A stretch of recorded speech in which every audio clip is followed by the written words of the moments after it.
ഈശോ മിശിഹായ്ക്ക് സ്തുതിയായിരിക്കട്ടെ. യേശു വീണ്ടും അവരോട് പറഞ്ഞു, ഞാൻ ലോകത്തിൻ്റെ പ്രകാശമാണ്. എന്നെ അനുഗമിക്കുന്നവൻ ഒരിക്കലും അന്ധകാരത്തിൽ നടക്കുകയില്ല, അവന് ജീവൻ്റെ പ്രകാശമുണ്ടായിരിക്കും. ഓ ലോകത്തിൻ്റെ പ്രകാശമായ ഈശോനാഥ, പാപത്തിൻ്റെ അന്ധകാര വലയത്തിൽ ബുദ്ധിമുട്ടുന്ന വലയുന്ന ഞങ്ങളിലേക്ക് അവിടുത്തെ പ്രകാശം അയക്കണമേ. അന്ധകാരത്തിന് മീതെ ഉദിച്ച പ്രകാശമായ അങ്ങ് ഞങ്ങളെ സത്യത്തിൻ്റെ മാർഗത്തിലൂടെ നയിക്കണമേ. പാപത്തിലും പാപസാഹചര്യത്തിലും പെട്ട് ദൈവസ്നേഹത്തിൽ നിന്നും അകന്ന് ഞങ്ങൾ ജീവിക്കുമ്പോൾ പാപബോധമെന്ന പ്രകാശം നൽകി ഞങ്ങളെ അങ്ങയുടെ ദിവ്യസ്നേഹത്തിലേക്ക് തിരികെ വിളിക്കണമേ. ഈശോയെ, പല വിധത്തിലുള്ള ജീവിത ക്ലേശങ്ങളാലും ബുദ്ധിമുട്ടുകളാലും ഞങ്ങൾ വേദനിക്കുമ്പോൾ അങ്ങയെ മറന്ന് ജീവിക്കുവാൻ ഇടവരുന്നുണ്ടല്ലോ. ഞങ്ങളുടെ വ്യക്തി ജീവിതത്തിലും കുടുംബജീവിതത്തിലുമൊക്കെ അങ്ങയെ മറന്ന് അന്ധകാര ശക്തികൾക്ക് പിന്നാലെ ഞങ്ങൾ പരക്കം പായുന്നുണ്ടല്ലോ. ഓ ഈശോനാഥ, സാത്താൻ്റെ ദുഷ്ടചിന്തകൾക്ക് പിന്നാലെ അവൻ്റെ കെണിയിൽപ്പെടാതെ ഞങ്ങളെ കാത്തുകൊള്ളണമേ.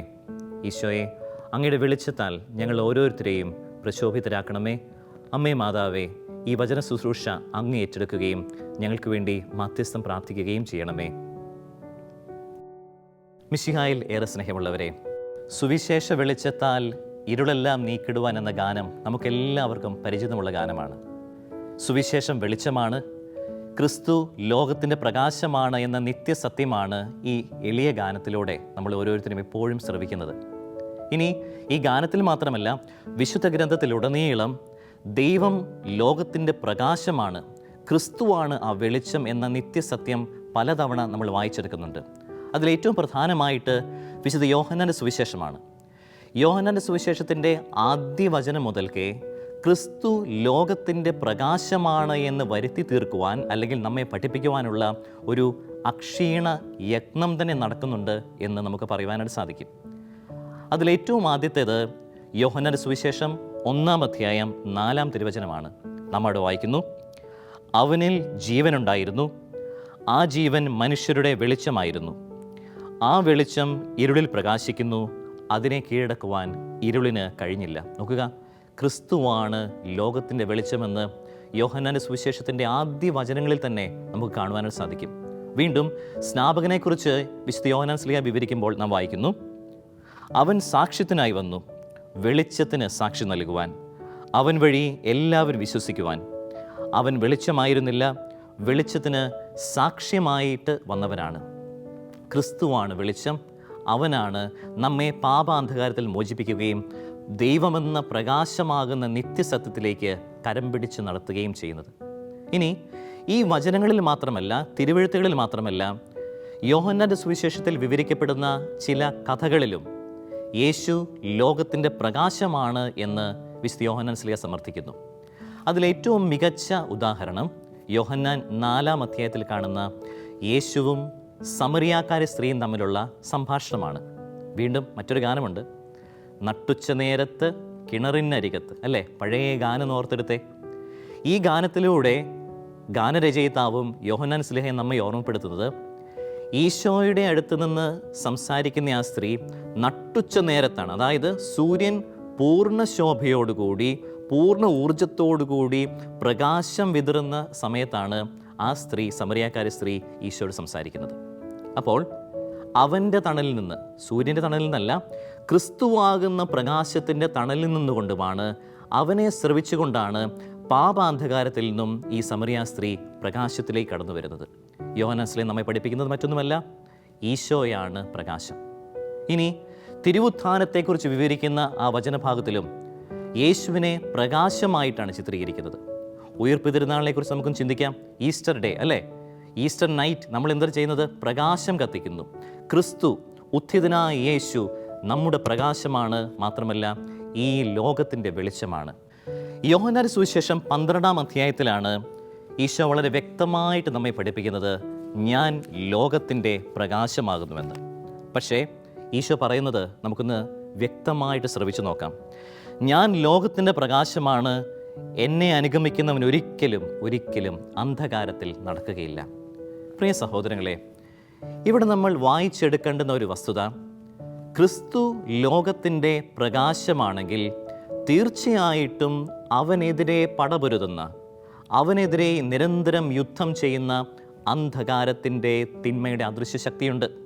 എവിടെ പ്രകാശമുണ്ടോ ആ പ്രകാശത്തിലായിരിക്കുന്നവരെ, അല്ലെങ്കിൽ ആ പ്രകാശത്തിലേക്ക് നിത്യം സഞ്ചരിക്കുന്നവരെ കെണിയിൽപ്പെടുത്തുവാനായിട്ട് പതിയിരിക്കുന്ന അന്ധകാരത്തിൻ്റെ ശക്തിയുണ്ട്, സാത്താൻ്റെ അദൃശ്യ ശക്തിയുണ്ട്.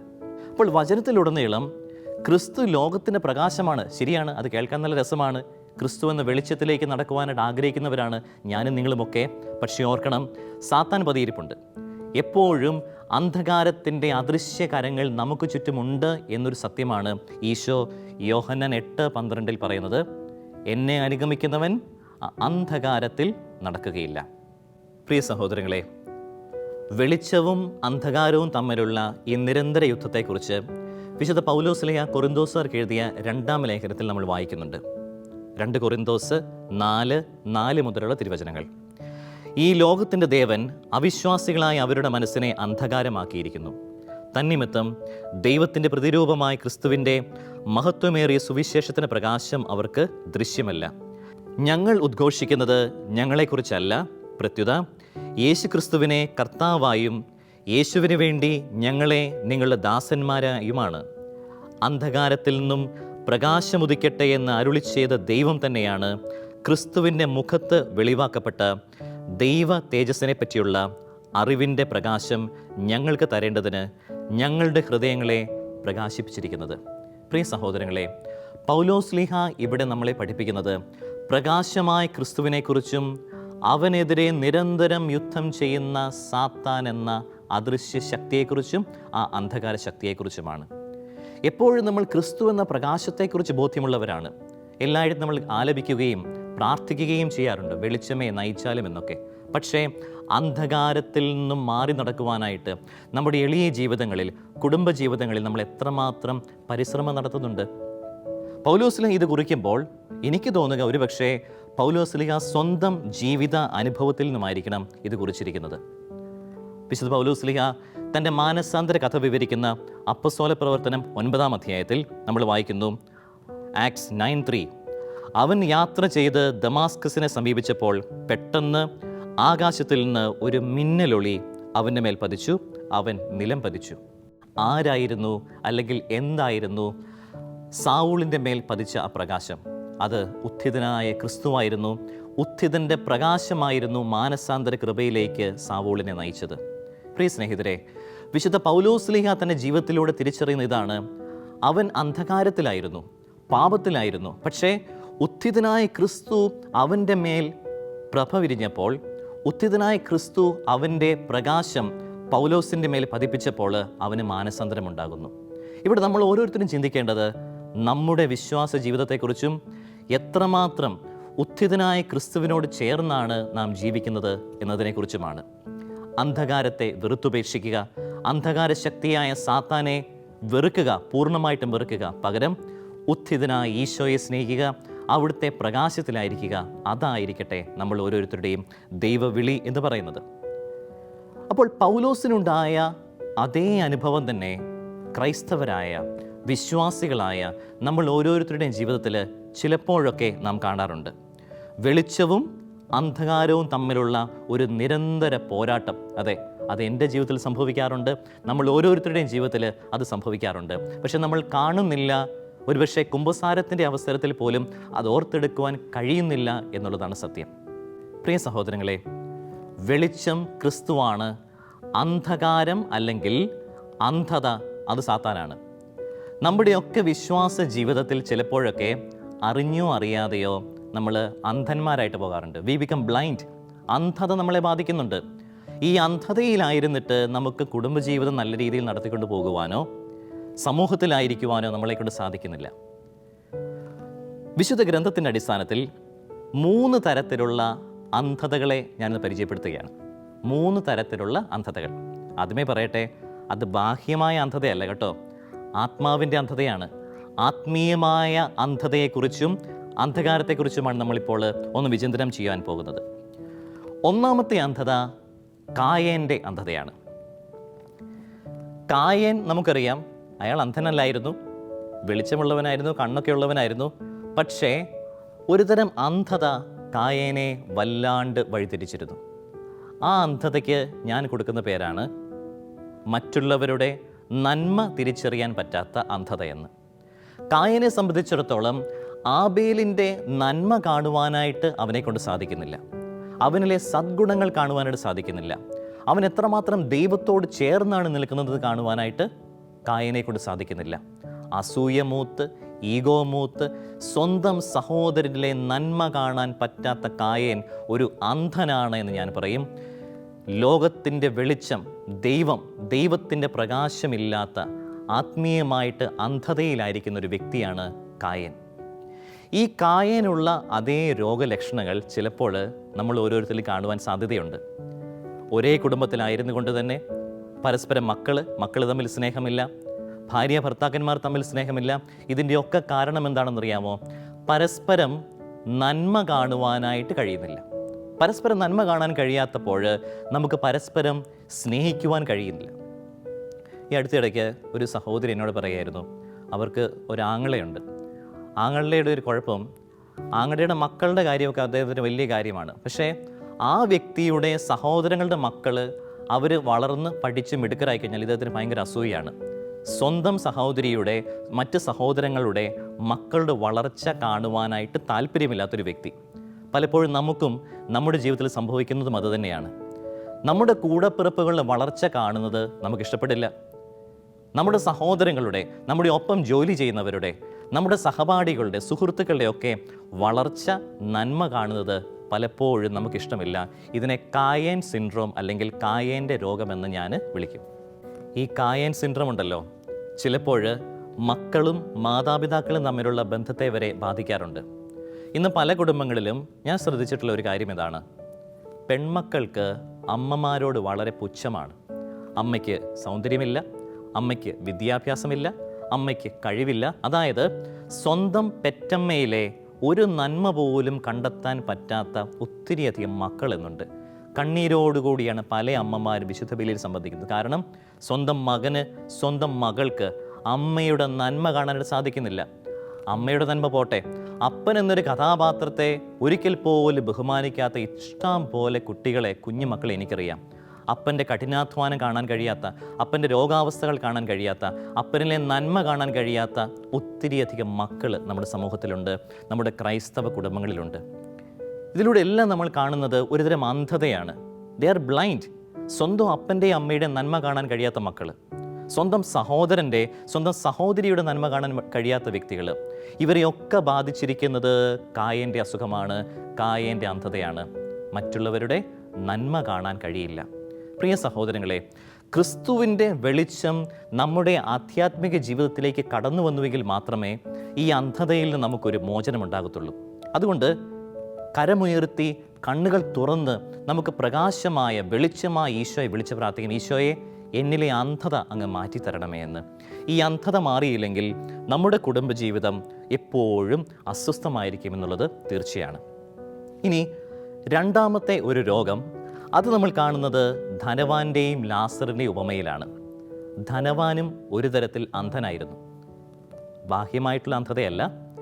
ധനവാന് ലാസറിൻ്റെ ദുഃഖങ്ങൾ കാണുവാനായിട്ടുള്ള കഴിവില്ലാതെ പോയി, കപ്പാസിറ്റി ഇല്ലാതെ പോയി.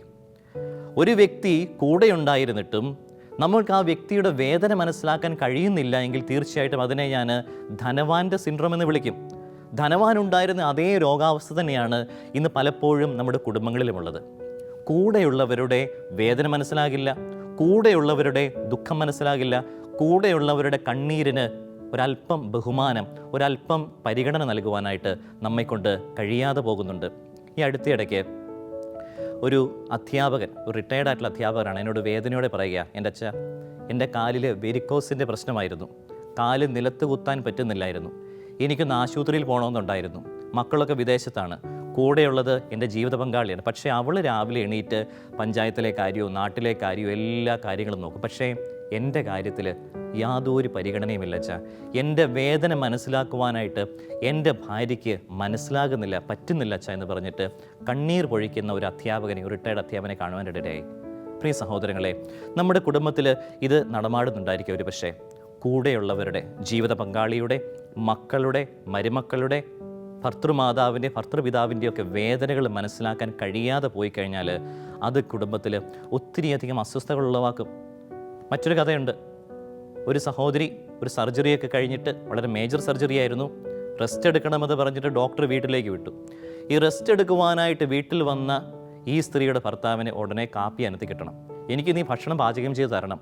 വളരെ ലളിതമായൊരു കഥയാണ് നമുക്ക് തോന്നിയേക്കാം. പക്ഷേ അവരനുഭവിക്കുന്ന തിക്താനുഭവം, ആ ക്രൂരതയുണ്ടല്ലോ, അത് കൂടെയുള്ളവരുടെ അന്ധത മൂലമാണ് ഉണ്ടാകുന്നതെന്ന് നമ്മൾ തിരിച്ചറിയേണ്ടിയിരിക്കുന്നു. പ്രിയ സഹോദരങ്ങളെ, ഈ രണ്ട് തരത്തിലുള്ള അന്ധതകൾ നമ്മെ വല്ലാണ്ട് നമ്മുടെ കുടുംബജീവിതത്തിൽ ബുദ്ധിമുട്ടിപ്പിക്കുന്നുണ്ട്, നമ്മുടെ സമൂഹ ജീവിതത്തിൽ നമ്മളെ ബുദ്ധിമുട്ടിപ്പിക്കുന്നുണ്ട്. ഇനി മൂന്നാമത്തെ അന്ധത എന്ന് പറയുന്നത് അതൊരു പക്ഷേ ഒരു അന്ധതയല്ലായിരിക്കാം, അത് തികച്ചും വ്യത്യസ്ത തരത്തിലുള്ള അന്ധതയാണ്. അതിന് ഞാൻ ഉദാഹരണമായിട്ട് എടുക്കുന്നത് സാമൂലിൻ്റെ പുസ്തകത്തിലെ ദാവീദിൻ്റെ കഥയാണ്. ദാവീദ് അന്ധനല്ലായിരുന്നു. ദാവീദ് മറ്റുള്ളവരുടെ നന്മ കാണാതിരിക്കുന്നില്ല. ദാവീദ് മറ്റുള്ളവരുടെ വേദന കാണാതിരിക്കുന്നില്ല. പിന്നെ എന്താണ് 2 സാമൂൽ 11-ാം അധ്യായത്തിൽ ദാവീദിന് പറ്റുന്നതെന്നറിയാമോ? ദാവീദ് കാണേണ്ടാത്തത് കണ്ടു. ദാവീദ് കാണരുതാത്തത് കാണുക വഴി ഒരു പ്രത്യേകതരം അന്ധതയിലേക്ക് പ്രവേശിക്കുകയാണ് ചെയ്യുന്നത്. ദൈവത്തിൻ്റെ പ്രകാശം അവൻ്റെ ഉള്ളിൽ അണഞ്ഞു പോവുകയും ചെയ്യുന്നു. പ്രിയപ്പെട്ട സഹോദരങ്ങളെ, ദാവീദിൻ്റെ ജീവിതത്തിൽ പറ്റിയത് ഇതുമാത്രമാണ്. അവൻ മട്ടുപ്പാവിലൂടെ ഉലാത്തുന്ന അവസരത്തിൽ അവൻ കാണേണ്ടാത്ത ഒരു മോശപ്പെട്ട കാഴ്ച കാണുന്നു. അതാദ്യമായിട്ടല്ല ആ സ്ത്രീ ആ കടവിൽ വന്ന് കുളിക്കുന്നത് പക്ഷേ ദാവീദ് ആ കാഴ്ച മനഃപൂർവ്വം അലസതയിലൂടെ കാണുകയാണ് ചെയ്യുന്നത്. കാണേണ്ടാത്ത കാഴ്ചകൾ. പ്രിയ സഹോദരങ്ങളെ, ഇതും കുടുംബജീവിതത്തിൽ നിരന്തരം നമ്മെ അലട്ടുന്ന ഒരു പ്രശ്നം തന്നെയാണ്. വേണ്ടാത്ത കാഴ്ചകൾ നമ്മളെപ്പോഴും കാണും, കാണേണ്ടാത്ത കാഴ്ചകൾ നമ്മളെപ്പോഴും കാണും. കുടുംബത്തിൽ എപ്പോഴും പ്രശ്നമുണ്ടാക്കിക്കൊണ്ടിരിക്കും. ചിലപ്പോൾ കെട്ടിക്കേറി വന്ന പെൺമക്കളും അമ്മായിമ്മമാരും തമ്മിൽ എപ്പോഴും പ്രശ്നമുണ്ടാകാറുണ്ട്, അല്ലേ? അമ്മായിമ്മ പെൺകുട്ടിയുടെ നന്മ കാണാതെ ഇല്ലാത്ത കാര്യങ്ങളൊക്കെ അവളെക്കുറിച്ച് പറഞ്ഞുണ്ടാക്കും, അല്ലേ? കെട്ടിക്കേറി വരുന്നവരും വ്യത്യസ്തമൊന്നും അല്ല കേട്ടോ. കാണേണ്ടാത്ത കാര്യങ്ങൾ, ചെയ്തിട്ടില്ലാത്ത കാര്യങ്ങൾ, ഒരിക്കലും മനസ്സിൽ പോലും നമ്മൾ പ്രതീക്ഷിക്കാത്ത കാര്യങ്ങൾ പറഞ്ഞ് ഗോസിപ്പ് പ്രചരിപ്പിക്കുന്നതിൽ, ഏഷണിയും പരദൂഷണം ഉണ്ടാക്കുന്നതിൽ ഇന്ന് ചിലപ്പോൾ നമുക്ക് പ്രത്യേക സിദ്ധിയുണ്ട്, പ്രത്യേക കഴിവുണ്ട്.